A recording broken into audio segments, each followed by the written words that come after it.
There we go. We're live. Oh, hi. Wow. I'm glad you warned me. I was looking at the clock and I was like, oh, 5 seconds. I better say something. 4, 3, 2. Sorry. As usual, I mean, we're just befitting our name, the UnReady Room, right? So, just doing my part. We're not ready. I'm never ready None of us are ever really ready for anything. Yeah. So we're going to talk about, as Torath69 says, his or her favorite episode of Deep Space Nine, in the Pale Moonlight. So kind of a middle of the road episode. Not a lot of strong feelings about this one. Just kind of right? Yeah, it's just kind of like whatever. Yeah. It's like the Emperor's New Groove.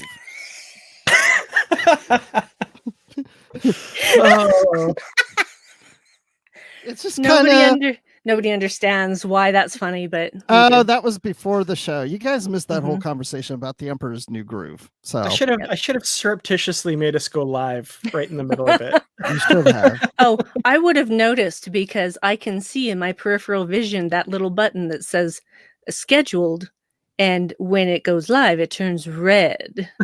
So I would have been like, "Ooh, you sneaky little squirrel!" It would have gone red, and Brandi would have been talking about it. Mid-sentence, just yep. I would have loved to have seen the look on your face, personally. It would have probably been something like this.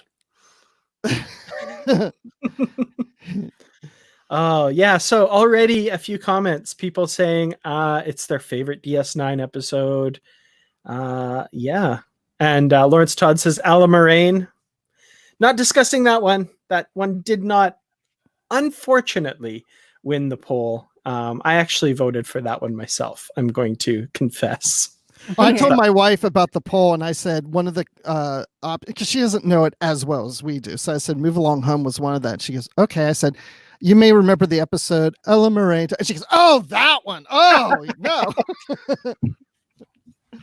Oh, that's awesome. But yeah, no, we're talking about In the Pale Moonlight, and in commemoration, I've DS9'd up my background here. I've got Garak and Avery Brooks and Dax and Odo. I've got the station. Yeah. And I've got the little Romulan ship that was in this episode right there. See, Brandi and I have to find something DS9. Oh, and my shirt. Oh, your shirt. Wait, what am I wearing? Oh, I can't use that one. I can't use that one. No, that's the glare. Oh yeah, that's my Tony Todd autograph. It is from his appearance in DS9 as well. Very nice. Exactly. Very nice. That's why I grabbed it. And Bruce, I'm making a adjustment. Oh, okay. Is he grabbing something DS9 within arm's reach? Yeah, no, it's not in arm's reach though. Oh, nice. I have to go to another room. Okay. While we wait for Bruce to go to another room, how's everybody in the chat tonight? Lawrence Todd says, "Look up, Dan." Is the show still going on? Yes. Oh. Okay. We waited for you. We're good. Sorry about that, everyone. I had to find something DS9. Oh, very nice. Nice. Yay. Nice. Stardate 5-1. Oh! Okay, actually, that's a fun place to start, because watching Star Trek all my life, I was always, every time they do a captain's log, right? Captain's log, Stardate 47941.2. I'm like, wow, like they're just looking right at the computer panel, getting that date right exact every time. And I love that Cisco right off the bat, because he's so flustered. Stardate 5142. Computer, what day is it? I love that. What day is it, computer? What is it? Not that the star dates mean anything, because they don't. Not really. They've just confirmed. Yeah. They basically confirmed that the numbers were random. Mm-hmm. Well, actually, in the 24th Century shows, they did go up by a specific number every season. So you could tell which season of TNG it was by the second number. So season 1 was 4-1, season 2 is 4-2, 4-3, 4-4, 4-5, etc. So it just went up 1,000 per year, and it continued all the way that way through Voyager. But yeah, but that doesn't tell us what day it is. Nope. We still have no idea what the numbers correlate to. Which I like. Not at all. I like that, actually. I like it. I don't, there's a part of me that doesn't like when the Okudas did a timeline and put actual like Earth years and dates to things. I mean, in some ways I liked it, it was cool, but at the same time, I kind of like the idea of not really knowing exactly when in the 23rd and the 24th century, because it doesn't matter anymore. They're using a different calendar. So it's just somewhere at that time. But now we know exactly, 22 or 23 this or whatever. So yeah, I mean, like up until Star Trek II, The Wrath of Khan, the 23rd century wasn't even cemented as, it was just some hundreds of years in the future. And that kind of changed from episode to episode in the original series as well. Yeah, and there were timelines done at that time when that movie came out that put TOS in the late 22nd century and The Wrath of Khan in the early 23rd century based on comments on TOS where they would say 200 years ago. Yeah, exactly. That's true. Yeah. That's true. But then things change with the Next Generation because Data mentioned the year 2264 in the first season. And 2364 in the first season. And then people started, oh, well, if that's 2364 and Gene says TOS is 78 years before, whatever it was, all of a sudden dates started happening and the Okudas put their chronology together and now we have dates. Yep. And then, so that was in the final episode of season 1 of TNG that Data gave that year. And in Encounter at Farpoint, he had said that he was the class of 78. So, whoops. Yeah, well, again, I bring up James R. Kirk. I mean, it's not like there have never been continuity errors. Right. But yeah, that goes to show that problems happen once you start to kind of nail it down in the timeline, which is not what this video is about, but was a fun little side diversion. Yes. Indeed. So, quick overview of the episode. I was contacted by a few people saying, like, not everyone is completely 100% knowledgeable of everything to do with Star Trek. So could we please do a quick overview of the episode before we start? So this is late in Deep Space Nine's 6th season. It's the 19th episode of season 6. They're in the middle of the Dominion War. Things aren't going well. Cisco is posting weekly casualty lists, and it's become this grim ritual, and everybody knows there's somebody on that list every week. And Cisco decides that he's going to bring the Romulans into the war. And in order to do that, he's going to find evidence on Cardassia through Garak of the Dominion plotting to attack the Romulans, which he's almost certain they're going to do. That falls through, so Garak suggests that they manufacture the evidence to implicate it. And kind of each step as this episode goes along, he gets deeper and deeper into this kind of the road to hell is paved with good intentions quagmire. So Garak procures this data rod, has Cisco release a prisoner from a Klingon prison who's going to be executed to forge the holographic recording they're going to use as the evidence.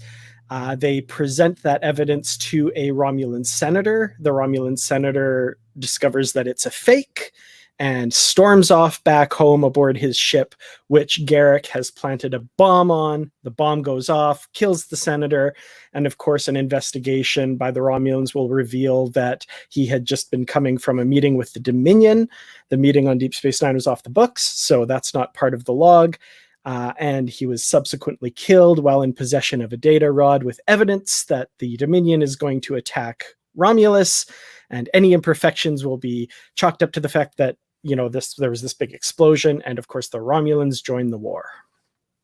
How was that for a quick and dirty summary of the episode? You got to do it again, but slower. Yeah. It would really help because it would go not way dirty too enough. fast. Yeah. Not dirty enough. Yeah. Okay. Yeah. No. I just realized I watched the wrong episode, but that's okay. You did? Really? No, I Okay. I'm just like, what? Really? Oh, so are we ready to dance with the devil in the pale moonlight and Yes, talk we about are. this episode? Uh-huh. Hey, who in the chat knows where that quote's from, by the way? Dance with the devil in the pale moonlight. Do either of you know where that quote is from? We'll just wait for the chat. I want to say it's Shakespeare, but I could be wrong. Interesting. It certainly sounds like it, doesn't it? Well, What? okay. Sorry, go ahead. No. I was watching the chat. That's all. Look, you got some answers there. So according to what I can find, and it sounds like it's from something, right? But like everything I'm finding says that it's a quote from the Tim Burton Batman movie, and that's it. So is that an original quote from the Batman movie? I really don't think so. Because that's what I'm finding. Why you don't think they're clever enough to do it in a Tim Burton movie? Let's see. That's where I know it I from. can't seem to find it. Well, I mean, that's where I remember it from as well. Yeah, because I was doing some background research on this episode, and the writer of the episode says that he got the title from the quote from the Batman movie, Dance with the Devil in the Pale Moonlight. And then I looked up the that line, and everything just says Batman. I'm Batman. Sure. By the way, real quick, I know this is a quick side to that. I was rewatching because it's one of my favorite movies, The Dark Knight, and my wife and I are watching it, and there's this one scene where he's with Lucius Fox, and he's talking to him. Is it him? I think so. And he's talking to him, and he's in the Batman uniform, and he's talking like this to him. I'm like, he knows you're Bruce Wayne. You guys talk all the time. Why are you talking like this to him now? In case anyone overhears them. Well, that wasn't going to happen, but and you got to keep in practice, right? Have you seen those YouTube videos where it's like dumb Batman and he's like sometimes forgetting to wear the costume and he's not doing the voice and stuff? He's got to keep it straight because he'll mess up sometimes. So just got to keep in practice. I want to hear Cisco talk that way throughout this whole episode. I want him to give his log like this. He practically almost does because he gets very intense. He does. So, yeah, that was one of the things I noticed watching this episode is I haven't watched DS9 in a while, and I love DS9. Man, Cisco gives a performance in this episode. There's a, and I see Avery Brooks criticized a lot for his cadence and how he speaks as Cisco, but I've always really liked that. I've always really liked his performance as Cisco. Like, when he gets impassioned, right? When he's speaking, he's like, people are dying out there and I'm worried about the finer points of morality. No, I had to keep my eye on the ball. And, I love you that. You went a little Shatner there, buddy. Yeah. And that's exactly what I noticed watching this is Avery Brooks goes a little Shatner a few times. Like, absolutely. And yet it sounds better when he does it. Absolutely. Definitely. People are dying. People are dying. So yeah, I don't know. That's bad impersonations or whatever. But anyway, no, I don't. I like it when Avery Brooks goes over the top, though. I mean, it's so passionate, Yeah. Like when he's Benny, I mean, just like I just like it when he's because he's not doing that all the time. It just comes up in very intense scenes, It just feels like he could just bust out of his body because, I mean, think about what he's going through right now. They are losing the war. They are losing planets and people, and death is just all over the place, and they're going to be gone. And there's the Romulans sitting pretty. Oh, we have a treaty and we're just fine. And they could win the war if the Romulans get involved. And of course, he has a way to maybe get them involved, but it's not something he should be doing. It's not ethical. It's not part of the rules of Starfleet. And, when do you cross that line? And so of course he's going to be mad and furious and angry and confused and challenged. And I mean, so a lot of emotions going because he's testing himself. He's going beyond his own boundaries. Yeah, definitely. I'm getting passionate now. And it's funny how much this episode flirts with that kind of darker side of the morality of one of our hero characters, right? I mean, this is Sisko.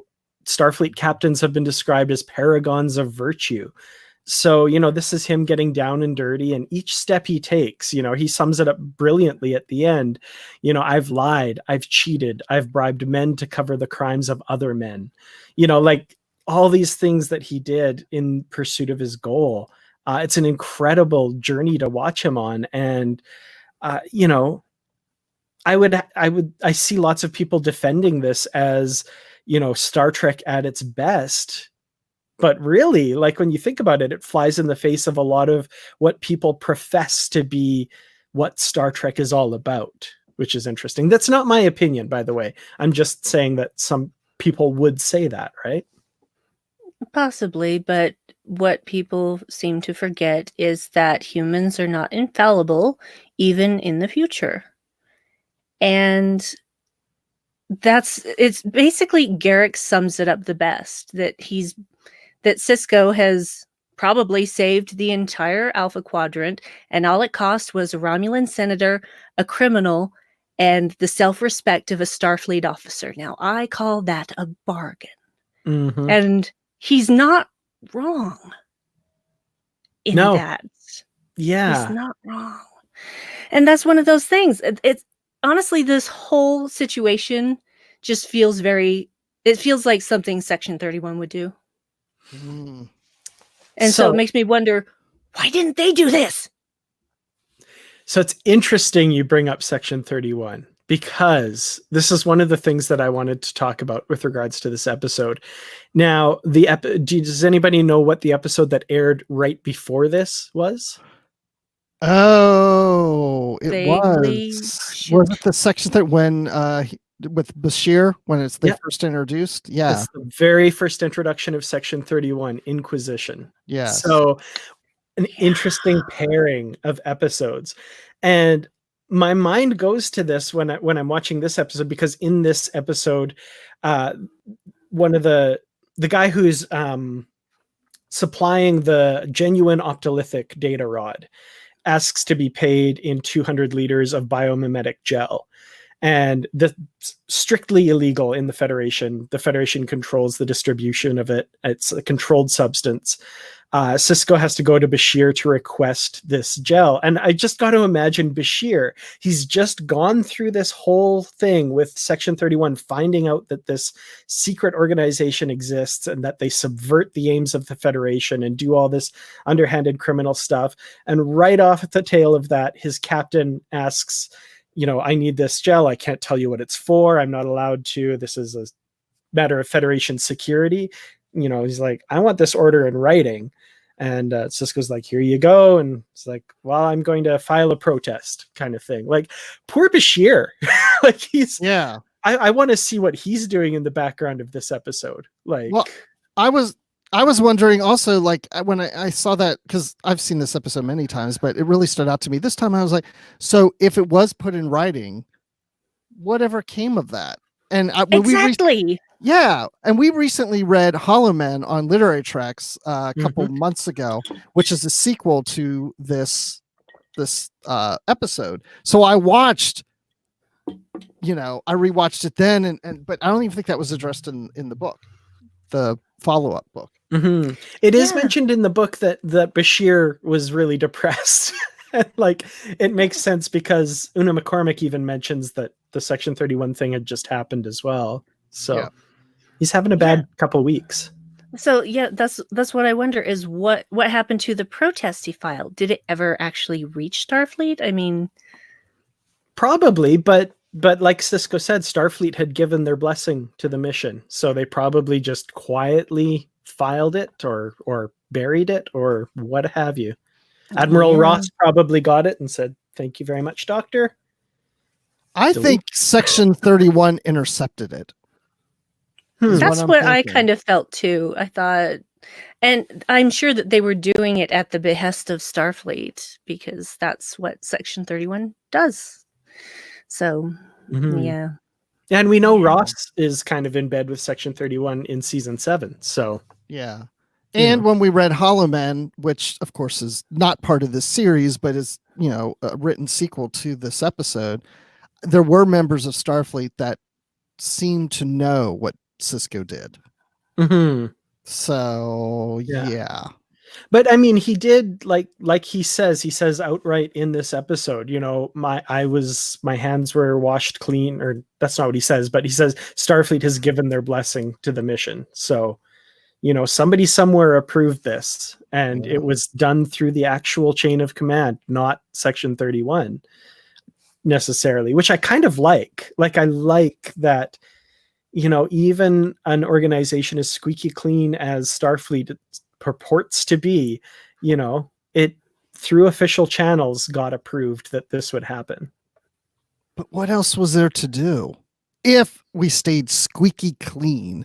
And the Sisko has this idea, but says, I can't. It's unethical. I can't do it. It's not part of Starfleet. We would have lost unless there's some other. If you're not relying on Section 31, I don't know what else they would have done. I mean, it's almost like, it's that whole thing about fighting fire with fire. But unfortunately, there are times you do have to cross that line, because if it gets so bad, the rules need to be broken.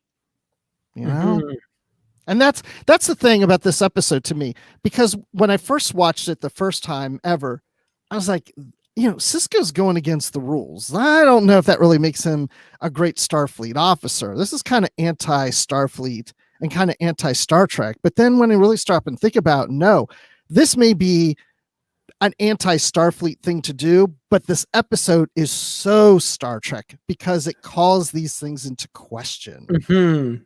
Yeah. Like, Sisko doesn't happily dance his way to the end result in this, right? Like, I mean, he's tortured by this. He's obviously, this has really shattered something in him, and there's one line, and just rewatching it this last afternoon, I just watched it a couple hours ago, when at the very end, Sisko raises his glass and says, "This is a big victory for the good guys." And I love that he says the good guys, because like, it sounds like he's trying to convince himself a little bit. And I mean, in the grand scheme of things, comparing the Dominion and the Federation are the good guys. Like, we can agree with that. The Dominion enslaves and yada, yada, yada, and all this stuff.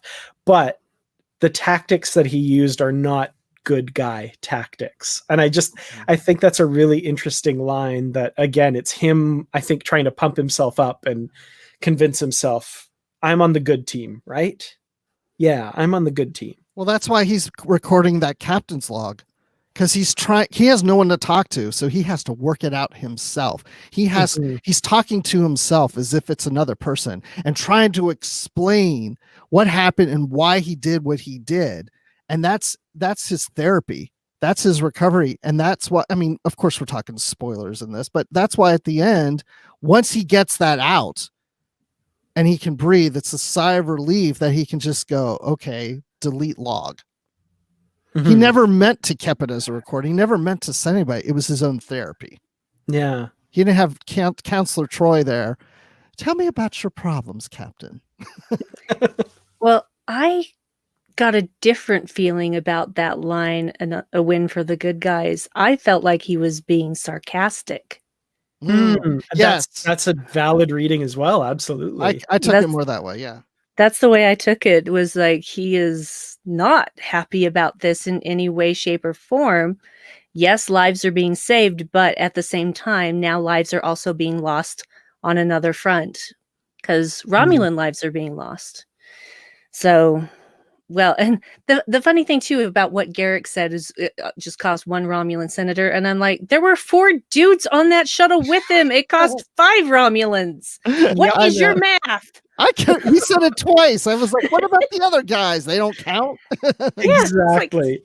They were just, security guys, so they don't mean anything. That's They're sad. extras. They don't even get paid a SAG rate. So Oh, They didn't hear about. They were at craft services. Maybe. probably. So. Yeah. They oh, stood man. and looked menacing for a few seconds, and then they went and had lunch. Ooh, okay. Punk Rock Zoologist has a great comment that I want to highlight here. It's like a flip of the great Picard quote. It's possible to do all the right things and still fail. In the Pale Moonlight shows that it's possible to do the morally wrong things and still do good from it. Mhm. Ooh, interesting. Well, that's inherently true. Mhm. Bad things can be done to achieve good results. And there are people out there who are willing to sacrifice in order to make those good things come from the bad things. Mm-hmm. So, as was also pointed out, I noticed in the comments, we should make clear too that that Starfleet didn't authorize the assassination of a Romulan senator. That is not No, what they they did authorized. not. They authorized the forging of evidence to lie to the Romulans to get their government to assist them in the war. Which, when you lay it out like that, is still pretty darn bad. Mhm. To be fair, it's more than likely that the Dominion would have invaded them anyway, Yeah. because they are totalitarian. They are not going to have treaties with anyone. They are just going to impose their will wherever they go, and that is the end of that. And the Romulans were quite foolish for thinking that they were going to be immune to that. Mm-hmm. And I mean, I think the episode makes that point pretty early on as well, because it's kind of almost just a given that there's evidence of this on Cardassia Prime. It's just that they can't get to it because, as Garak said, like all of his old colleagues were killed within a day of speaking with him. And, they can't do that. But Sisko never really wavered in his thought that, like, oh, we'll just find the evidence that they're going to do this. Punk Rock Zoologist also says, "Hi, Nick." I say, "Hi, Nick." What happens when the Romulans find out what happened? The Romulans are never going to find out what happened. They're not. Oh, see, I always wondered that too. Because why would they care at that point? If anything, they would probably go, "Ooh, fair play to you," because they're Romulans, guys. The most secretive, sneaky, underhanded, distrusting people. So, definitely. I think they would probably just go. So I was reading Memory Alpha right before we went online, and I found this mention here, and I don't remember this because I've read all the New Frontier books, but it says there was a short story by Peter David, and it suggested that the Romulans uncovered Sisko's deception at an unknown point in the future, leading to open warfare between the United Federation planets and the Romulan Star Empire in the Tales of the Dominion War book. Oh, interesting. So I haven't read that book, so I read it a long time ago. I don't remember that part, but now I want to go read that. It seems to me like that would be a really dumb idea, because who is going to aid the Romulans against the Federation and the Dominion? Right. See, I can buy it a little bit because and governments that are led by a dictator sometimes make really dumb decisions. So really? If the Romulan traitor is one day enraged by something, I could totally see him being like, to war. That's fair. Yeah. Anyway.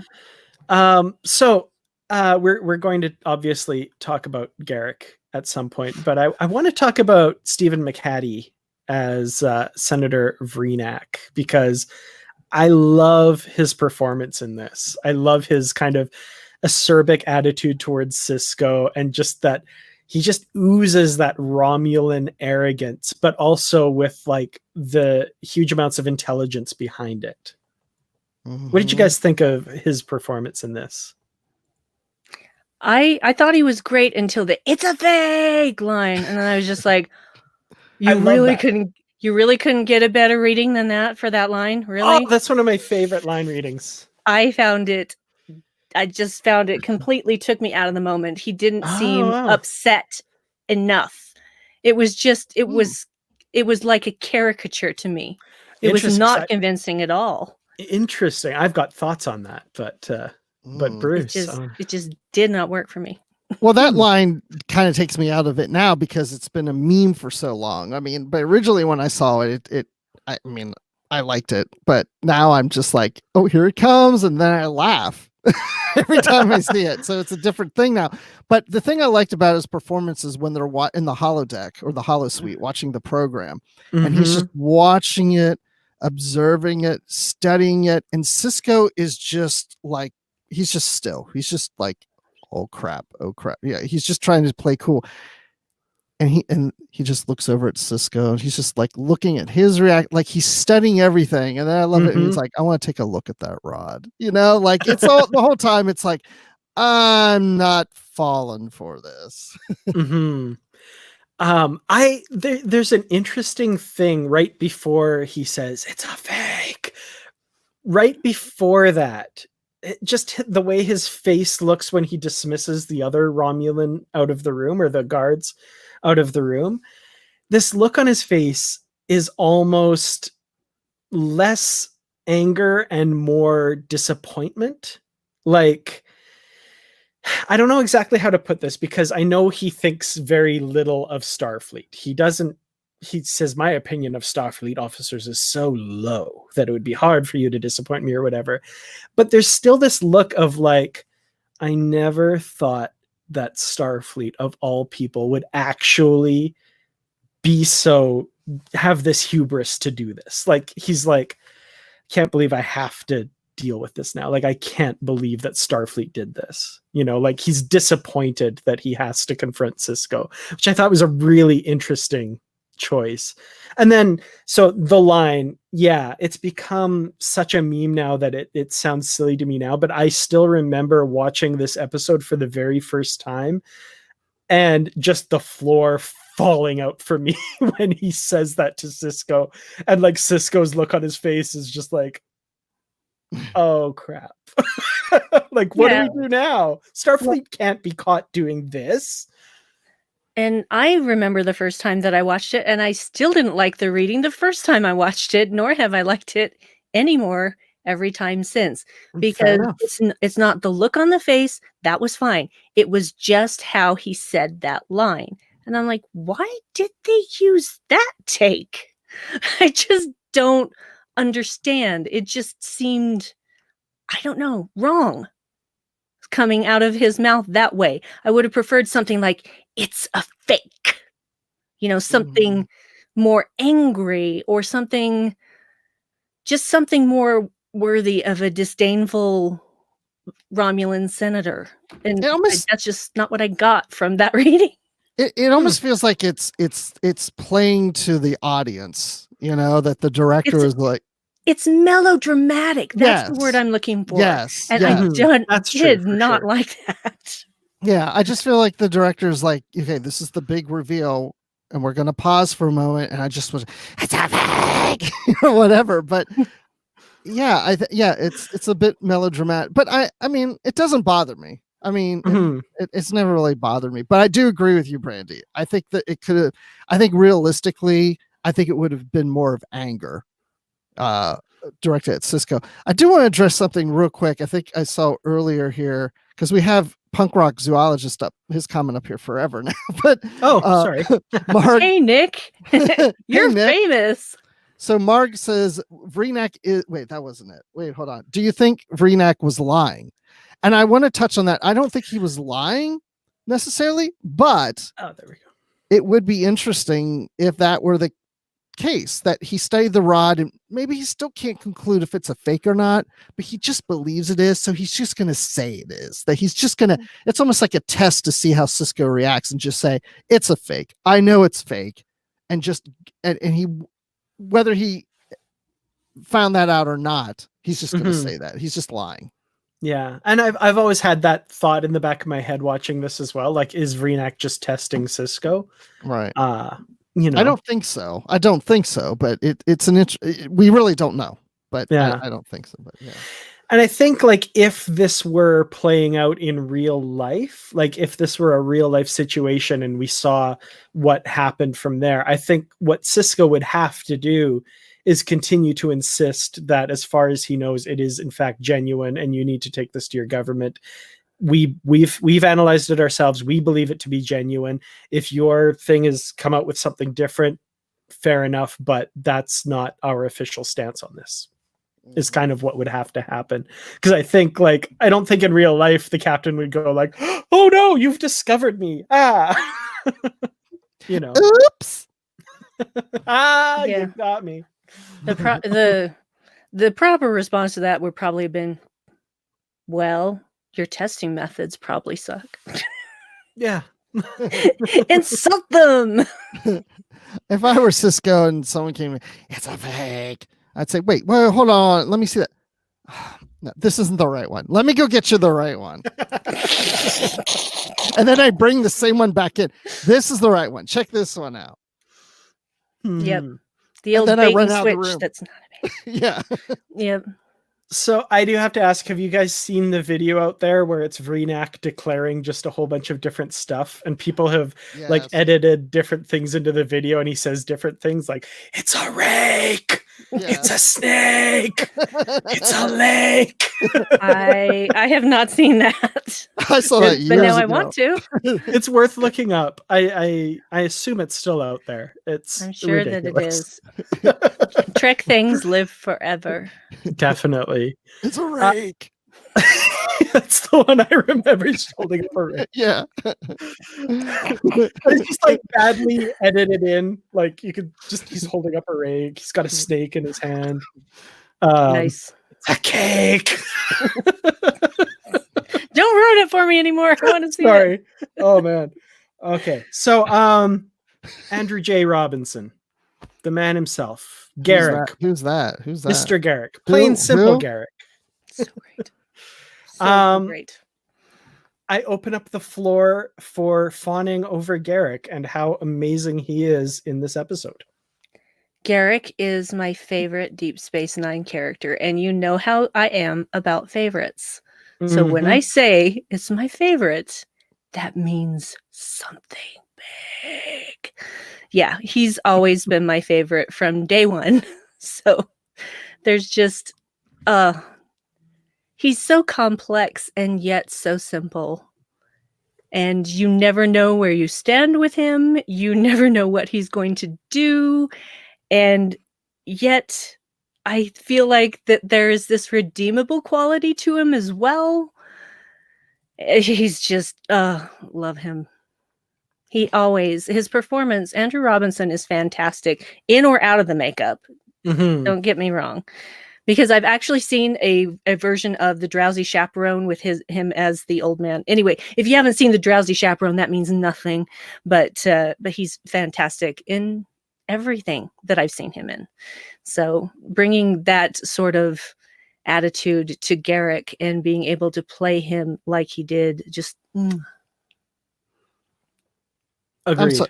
Yeah, I totally agree. I got a little distracted because, like Dave said, it's a shake. Of course he did. And then I thought, wouldn't it be funny if Vreenak lifted up Jake Sisko and went, "It's a Jake." Oh, don't that worry, Dave might will have be more. in there. I was thinking, I wonder if that was in there because I can't wait to watch that. Oh man. Sorry.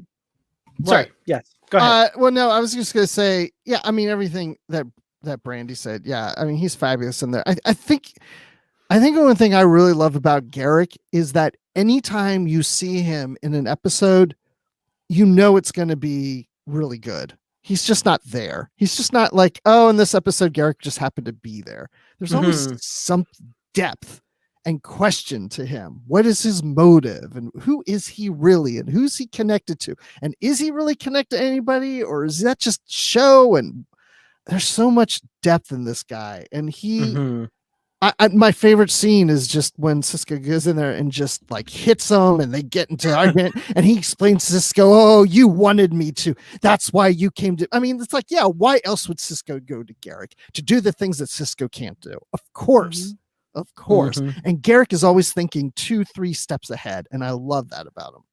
Yeah.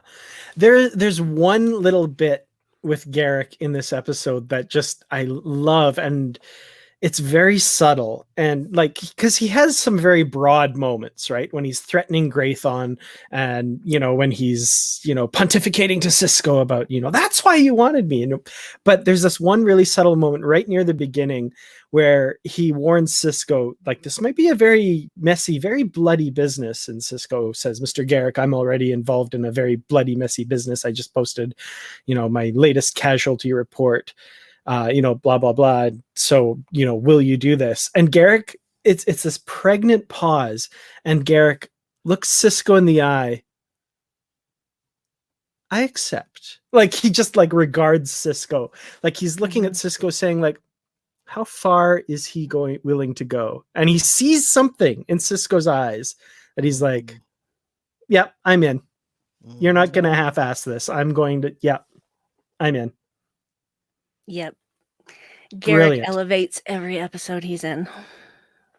Absolutely. Yes. Definitely. Garak makes some amazing clothes. Yes. Yes. In particular, his outfit in this one, that like wine red thing that he has with the I really love the costuming. Yes. Mm-hmm. And every time when he goes into the tailor shop, and when Cisco goes into the tailor shop and Garak's working on something else, I'm like, ooh, what's he doing there? Can I get that on eBay? Just enjoy every moment of Garak always. I love this a little bit too, Patrick. Yes. I've left him with the distinct impression that if he attempts to force the door open, it may explode. I hope that's just an impression. It's best not to dwell on such minutiae. Yeah, I feel like in a lot of ways, this episode was kind of, I don't know how to put this exactly, like a bit of a return to form for Garak, or like a little bit of a reestablishing of the dangerousness of his character. Like, he's always been dangerous. He's always been kind of an unknown element, but we had just come off at the start of the season, him being with the Deep Space Nine crew on the Defiant, helping Starfleet, manning a console on the Defiant. How crazy is that? But okay. And really being on the side of Starfleet. And he is, of course, in this episode as well. But it's, the reactions to him, and like when he says things to Graython that sound maybe a little innocuous, but his reaction tells you that, like, oh yeah, Garak has a history. Garak has all of these things in his past, and he's a very dangerous person. Mm-hmm. Yeah, like when he tells Graython, go back to your quarters. I'll be by later to say goodnight. And Graython just looks at him like, I'm just like, yeah. What does that mean? See, and Cisco doesn't even really notice, because he's just lost his temper at Graython and is kind of standing off to the side, just going like, calming himself down. So he doesn't really see what's going on between Garak and this guy. And yeah, the look on Graython Tolar's face is like he knows he's gonna die. Yeah, it's like chilling. when Cisco was talking to Graython about like hiring him to do a job, and he's just like, "Oh, so what? You want some sexual fantasy thing?" And then when he mentions Garak, he's like, "Oh, Garak, oh, yeah, okay." And it's like all of a sudden, it's like, well, what kind of history is going on there that he's terrified of this guy? Mm-hmm. He basically did like a scared Kermit the Frog move.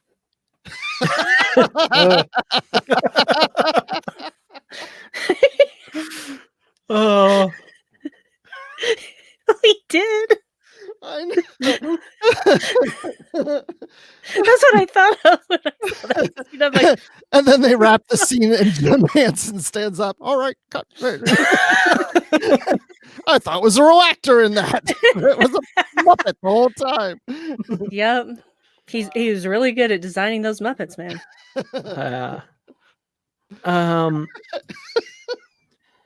So yeah, wondering if Graython also had an accident after he left DS9. So yeah, they do call that out in the episode. Cisco says, "What about Graython? Did you kill him too?" And Garak says, "Think of them both as tragic victims of war." So yeah, he's gone but too. what did happen? I mean, we know we killed him, but like, how was it set? Oh, because something was probably set up. I would think. His door exploded. That's my guess. But not the door to his quarters, the door to his closet. Oh, Trixie. And Graython was like, the door's gonna explode. Ah! Like Exactly.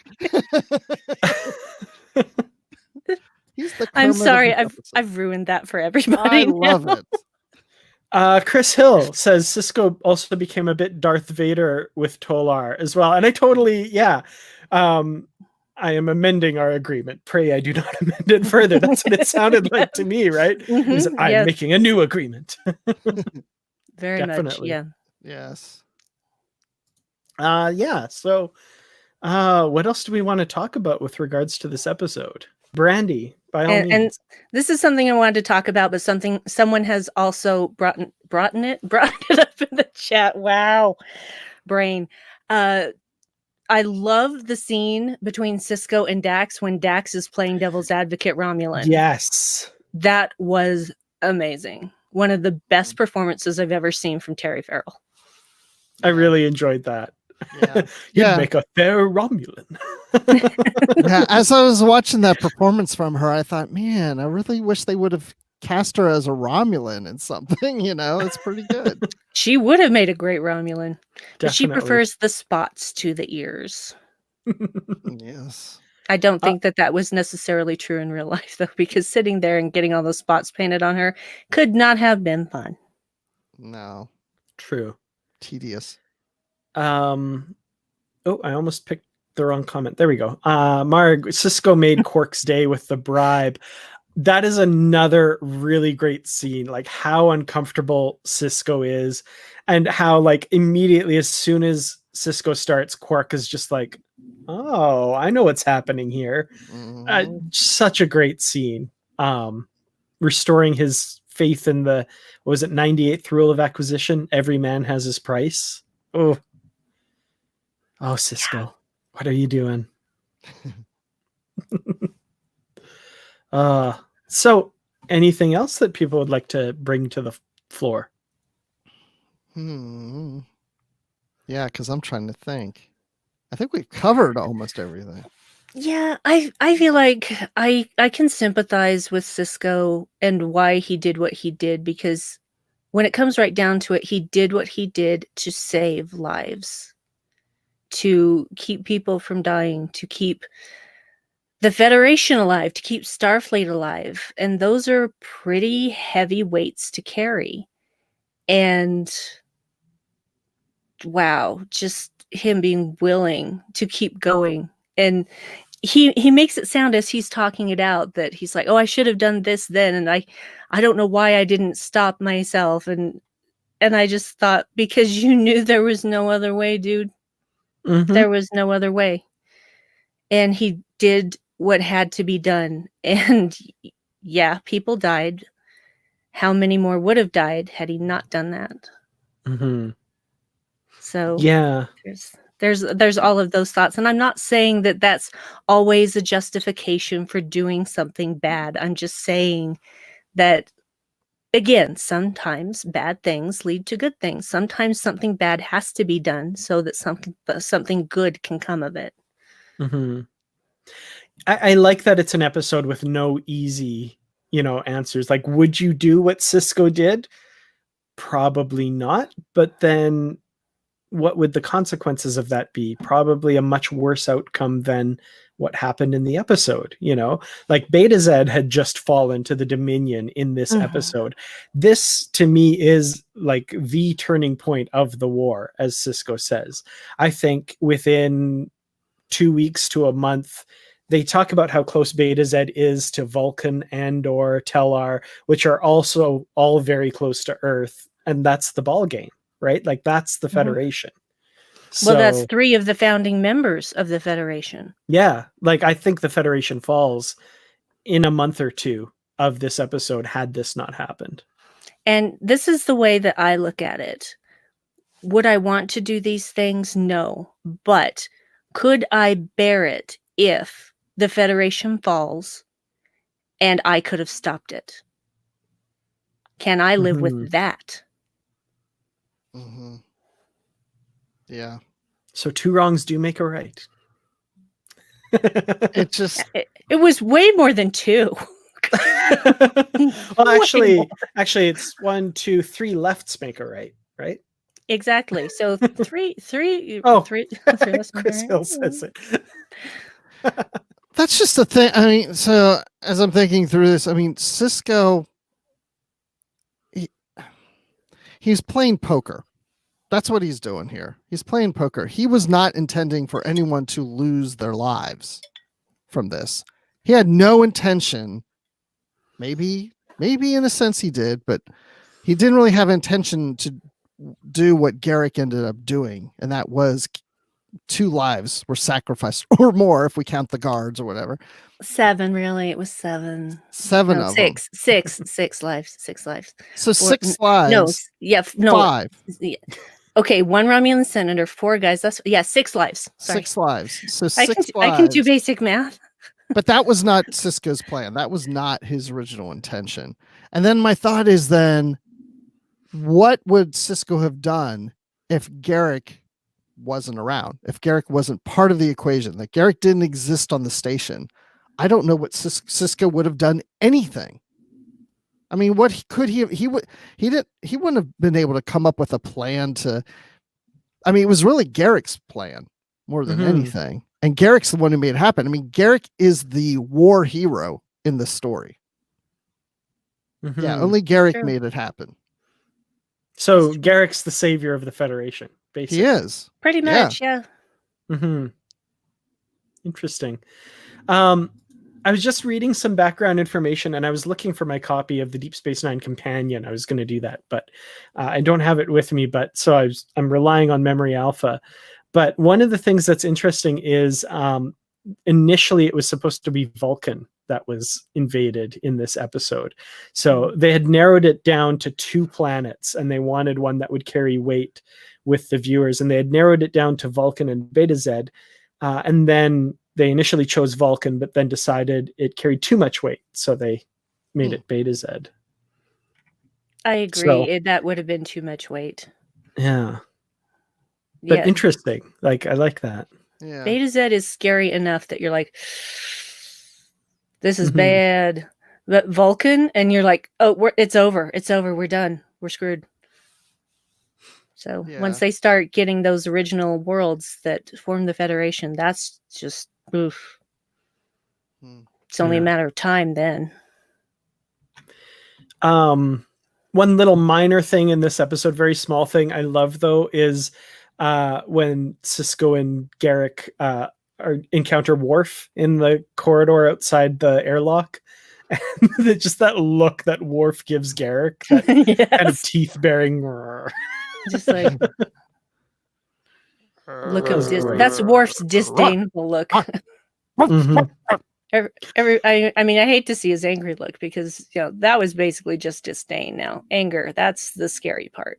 Yeah, it wasn't quite to the level of like first season TNG Worf, where he's like, there he was very much just a dog champing at the bit, ready to go. It's a Garak. I'm not calling Worf a dog. I'm really not. Even though Luoxana likes to call him Mr. Wolf. I'm not likening Worf to a dog. I love Worf. Awesome. So any other thoughts regarding In the Pale Moonlight? Not that I can think of. All right. Well, I will say one thing. No, it's okay. It's a silly little thing. There are so many seasons of Trek that are like 26 episodes, that when it comes to remembering what an episode is from its title, it becomes difficult for me. Yes, I know if you say Best of Both Worlds, I'm like, Picard gets assimilated. But this one I knew. When everybody said In the Pale Moonlight, I'm like, oh, that's the one where Garak blows up that Romulan senator. I knew immediately which one it was. And that's 7 seasons times 26 episodes. And I remembered that was the one that was called In the Pale Moonlight. So if we gave you like a 1-word Voyager episode title, probably not so much. Not going to happen. I have not rewatched Voyager in a decade. Ironically, there's an episode, I think in season 4 or 5 called Unforgettable. Apparently not. I guess it's just my brain can only hold so much. That's how I am. So. I don't remember titles that well, but yeah, like this one I knew for sure because it's one of my favorite episodes of any Star Trek. I mean, it's definitely my top 10, whatever that would be, maybe even my top 5. But but most titles, no, I don't remember titles. I don't pay that much attention to them really, unless it's a favorite episode. But you know, I can sit here and go, oh yeah, I remember that Voyager episode, and Dan will go, oh yeah, and he says the title. I'm like, and then he'll say the season. I'm like, I can't. Yeah, I generally, I think I know all the episodes by title. If you're getting into like 4, 5, 6 season of Voyager, I might not remember which season it's in a little bit, but yeah, you give me an episode title, I'll tell you what it's about generally. Wow. I couldn't do that. Let's test Dan. Yes. Oh boy. Yeah. I'm kidding. I'm not going to put you on the spot. Never. I'm okay with that. But I just want to say, with regards to this episode, it is one that, like, you ask people for their top 10 episodes of Deep Space Nine or best episode of Deep Space Nine. This one is fairly consistently near the top and at the top for a lot of people. So yeah, definitely a very memorable episode for sure. Unforgettable. That is the episode with Virginia Madsen in it, actually. So that doesn't help me in any way. It's like, I mean, I know who Virginia Madsen is, but I'm just like, she was in a Voyager episode. Yeah, she's a Chakotay love interest, believe it or not.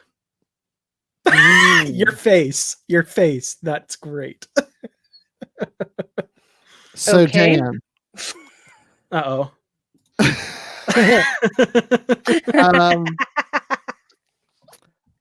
Voyager. Uh-oh. Okay. Hunters. That's the one right after Message in a Bottle with the Hirogen. I was going to say that sounds like a Hirogen episode. Yeah, I thought that was too easy, right? It's not the first one with the Hirogen because they do show up in Message in the Bottle on view screen for a minute, but it's the first one that like explores them. So. Yeah. Wow, yeah. How about One? That's actually, I know that one because I just had it in a video. So that one's pretty easy. That's the one where they put the whole crew into stasis, and 7 of 9 is the only one awake with the doctor guiding them through a nebula because it's bad for their brains. Oh my gosh, Enterprise ripped that off so hard. Oh, they did. But yes, they also did a really good episode by ripping it off, which is crazy. Yeah, it was a really good episode. Doctor's orders, by the way. Mm-hmm. Yep. Indeed. Fantastic episode. I'm impressed. So. Well, if that's what it takes to impress people. Not only that, but I name an episode and you go, oh, and that followed such and such episode. I'm like, you even remember the episode before it. In that case, yes. But how do you remember? Have you watched these that often or studied the lists or? Probably. I don't know. I just probably just watched it a whole bunch of times and I don't know. I mean, I don't know.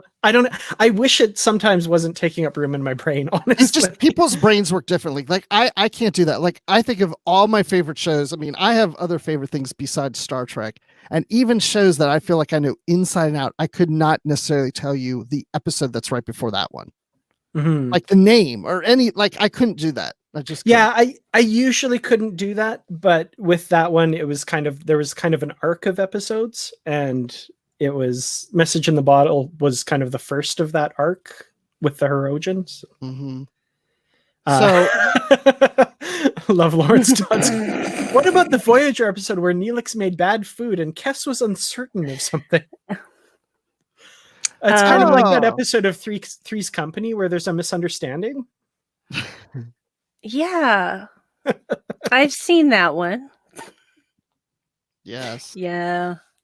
Who knows what episode follows in the Pale Moonlight? Yes. What's the answer to that, Dan? I only know that one because I was just looking it up to see where Inquisition was, but it's His Way is the episode next. Oh, that's right. See, I knew those because I watched those 3 episodes when we were reviewing the novel Hollow Men.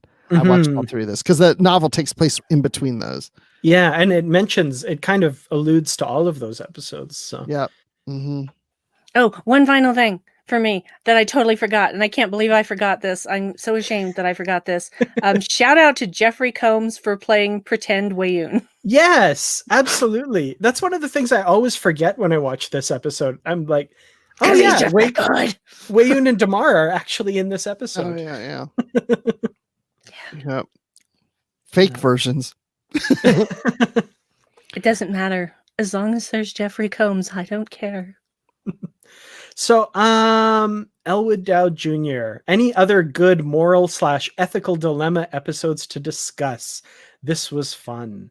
So I think this is the point where I'm going to say the next 4 episodes mentioned in the comments, I will put into, or movies, any Star Trek film or episode mentioned in the comics. I will animated series counts too. Yep, absolutely. I will put into a Twitter poll to poll. And the reason it's 4 is because that's how many Twitter allows. So, yeah. Oh, Balance of Terror. We've got our first one. No, wait. I want to put one in. I can't get my thing to work here. Oh. No one's going to vote for it, though. So Pastor Andy says Balance of Terror. So that's our first. Okay, we've got 4. We've got 4 right away here. So Chris Hill says The Undiscovered Country. So a lot of POS stuff here. Home. And oh, Bruce. Mine doesn't count. Mine doesn't count. But I so want to do that with you, Dan. Well, then if we're not doing that, it's Shockwave. Yes, put Shockwave. Mine doesn't count. Yes. Listen. But part 1 or part 2 or both? I think it would have to be both. Yeah, right? both. I would think so. I think it would have to be both because it's a complete story. There's some other good ones in here too. Oh yeah. I tell you guys, look, and I know it would never win up to poll because people who don't even watch the show vote and they just pick their favorite episode. But Fury would be the most hilarious review with Dan because he hates that episode, and I would love to discuss that episode with him. It's so bad on so many levels. Well, I have a confession then because that is how I feel about A Fistful of Datas. Oh, I detest that episode. Really? Every fiber of my being. Wow. Oh. Wow. Now I want to do both of those. Let's all pick one episode that one of the hosts hates. I don't know if I hate an episode. I really have to think about that. I don't really hate one. And I mean, I don't even really hate Fury. I just really strongly dislike it. Okay, and that's fair. And every rewatch I've done, I've still watched it. But I don't like what it does to Kess's character, for example. Like I think it was just a spit in the face and for no reason. I don't know. I don't like seeing Data in drag. And I don't like the horrifying attempts at a Southern accent. And I don't like Westerns. And it's also contrived. And oh my gosh, they're on the holodeck and something goes wrong. That never happens. I feel like that would be a fun discussion then. I know. I do feel bad that, yesterday's Enterprise. Next time we'll get that in there. The Visitor.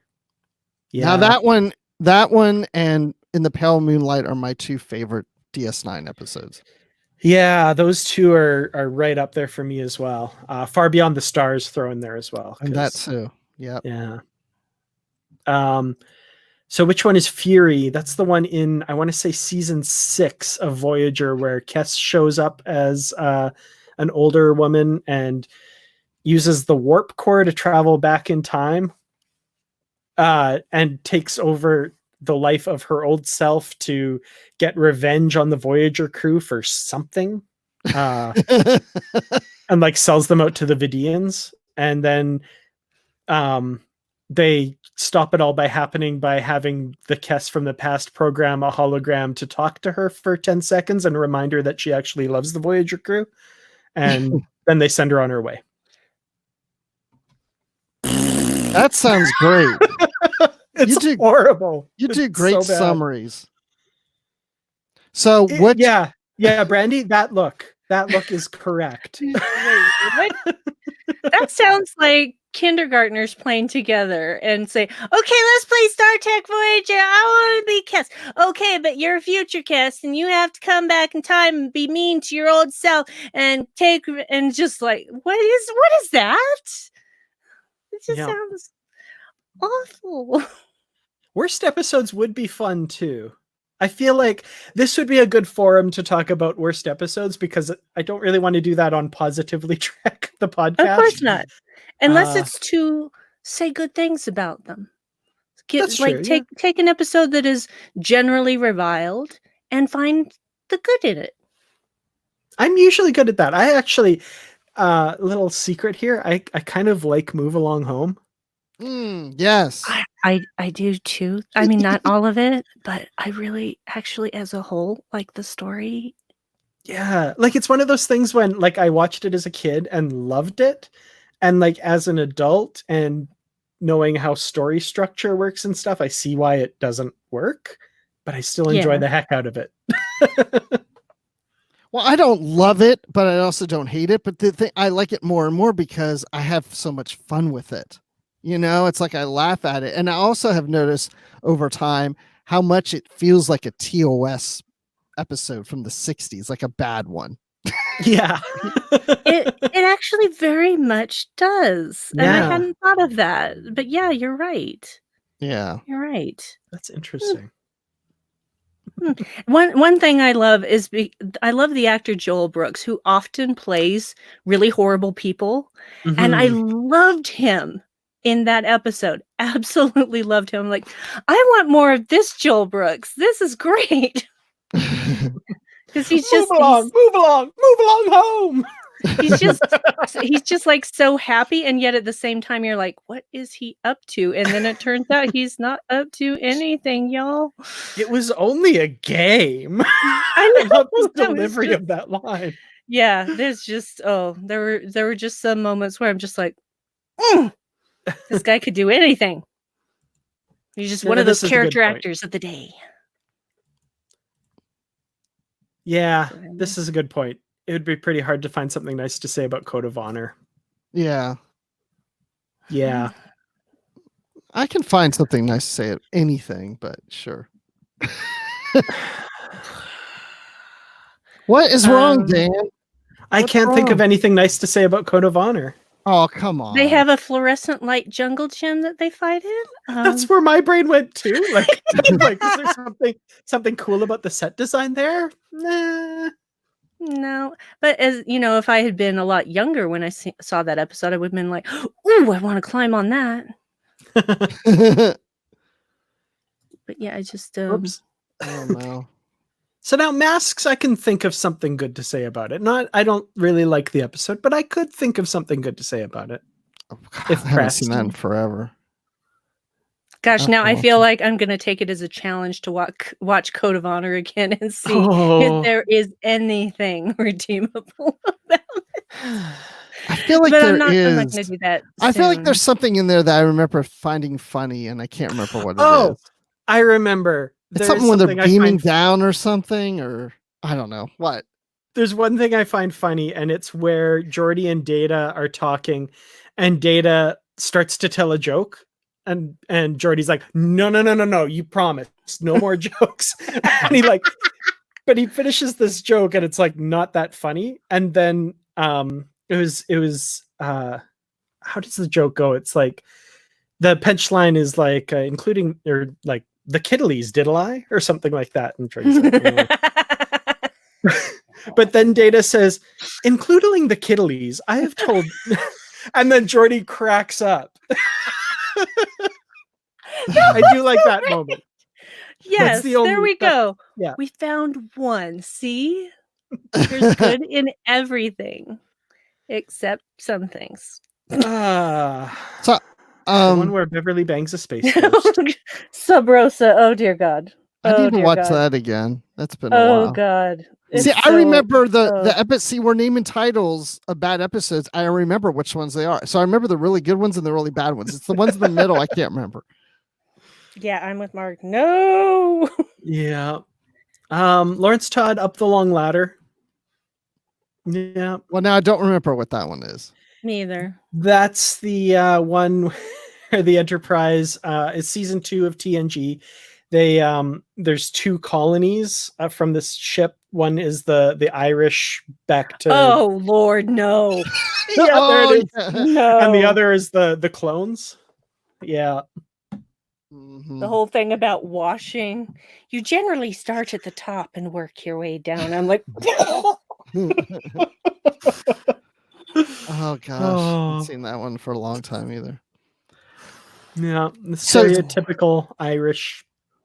Yeah. Speaking of episodes, I don't know if anybody saw the news come out or the tweet come out, but Garrett Wang and Robbie McNeil are doing a podcast of a rewatch of Voyager. Of course, those are the actors who played Tom Paris and Harry Kim. So what a great way to rewatch or even watch for the first time Star Trek Voyager with 2 of the actors who were on the show. That's pretty cool. Absolutely. I even said to Dave, I think maybe it's time I do start that Voyager rewatch. Yes. Yeah, the podcast, they're on Twitter at the Delta Flyer. The Delta Flyers, plural. That's cool. Go. That's fantastic. I love it. I was excited when I saw that today. That's going to be a lot of fun, I think, for sure. I recently, there's a podcast called The West Wing Weekly that was doing that with the show The West Wing. And it was Rishikesh Hirway and Joshua Molina, who was part of the cast of The West Wing. Joshua Molina was. And they did a whole rewatch weekly each episode of The West Wing, and that was a great listen. So I feel like the Voyager one's going to be a bit less serious, a bit more fun, maybe. You know, I don't have a problem with The West Wing. I don't really watch I've never really watched. I've seen some of the show, but I'm not a regular watcher. Never was, but my wife was when it first aired. My wife is in this thing now where she does like rewatches, like binge watching thing, and The West Wing is the thing now. And there's not a day that goes by in the last several weeks, I'd say at least 3 weeks, if not more, where I don't hear that theme song come on it more than once a day. Like it's on all the time. I walk into a room, boom, boom, and I'm like, oh, it's like driving me crazy. You know, I envy you because I would love if that were the case. I actually really want Nikki to watch The West Wing with me at some point. We're in the middle of Stargate, so it might be a while. I guarantee when I leave this room and I go upstairs, The West Wing will be on. I just know it. That sounds awesome. I know, but getting no sympathy. It's not about that. It's just like I love Game of Thrones, but she did that with she watched it like 3 or 4 times over and over again. I was like, oh my gosh, it's on all the time. It drives me crazy after a while. Yeah, I got all the way through Game of Thrones and I'm good. I don't need to watch that again. Yeah. And not to say I didn't like it. I hated the end, but other than that, I was just like, okay, yeah, I don't have to go through that again. I'll watch the first 4 seasons over and over again, maybe. She finished a couple months ago. She finished watching all of was it Law and Order? Yes. What? That's been on for like 20 years. I know, and she got through the whole thing. Oh no, wait, that was several months ago. The more recent was NCIS. She got That's through all also those. been on. Well, that's been on for like what, 17, 18 years? Yes, It's a lot. exactly. Yes. Wow. It's a lot. That's right. It's always funny when a spin-off show does better than what it was spun off from. Yeah, exactly. Law and Order was worse because throughout the days I kept hearing boom, boom, Boom, boom. boom, boom all the time. That's awesome. So you know what she likes to watch, obviously now. But I bet she couldn't name the episodes like Dan can. Nobody can name the episodes like Dan. I am going to start a podcast where I test Dan's knowledge on Star Trek things, and the podcast is going to be called Dan Can. Yep. I like it. I'm on board with that. But challenge definitely accepted. do it. And we still have to have that trivia challenge with Larry Nemechek here on the show. Yeah. Mhm. Oh, that's scary. He's the only person I've encountered so far that I'm kind of scared to go up against him a little bit. He should be scared against the Dan Can. I just want to say I agree with Marg. We need Trek and we need West Wing. Absolutely. Together as a new series. That too. That'd be cool. Star Trek, The West Wing. Well, they've done some of those walk and talk scenes in Discovery, so It's true. I always felt like that was an homage.